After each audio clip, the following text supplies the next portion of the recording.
Pure democracies are not the way to run a country. All right, so I've seen several comments in response to the last video. Pure democracies are not the way to run a country. Several comments in response to the last video saying the U.S. is not a democracy, or the U.S. is a constitutional republic instead of a democracy. You know, with such divisive comments, it's important for us to remember that we live in a hybrid country where republic representatives are democratically elected.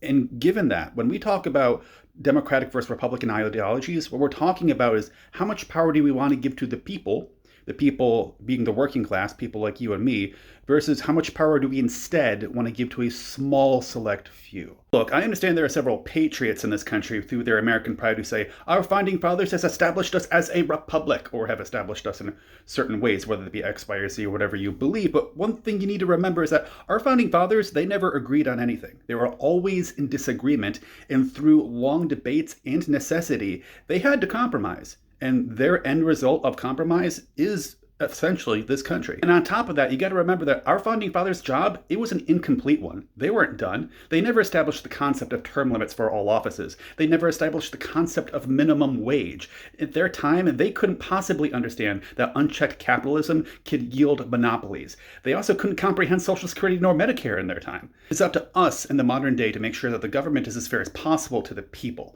And look, that means different things to different people. One of the main things it means is that we need to elect representatives who advocate for their constituents, the working class, people like you and me. That's not something we're seeing today. The only thing we see today is representatives who, despite whatever they say, only represent their donors. And their donors' ideologies do not necessarily align with the desires of the people. What the working class wants, what the people want, is to have unions in their jobs so they can have a decent salary and a safe working environment. What the working class people want is access to health care. What the working class people want is the ability to send their kids to an education system that is both functional and well funded. But most importantly, what the people want is power over our government, because none of us always trust the government. Doesn't matter if you're Democrat or Republican. We don't always trust the government. So we need to have the democratic power to vote. And we need to have the democratic power to vote people out of office when we want them out. We need to have the democratic power to push for legislation that benefits us.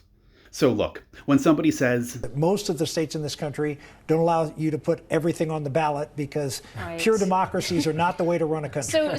Or someone celebrates our country as being a republic-only regime, then you are against the will of the people.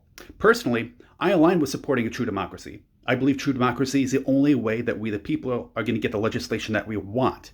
And this is why I align with the Democratic Party. True democracy is the only way for us. And the only way we're going to get that is if we vote blue.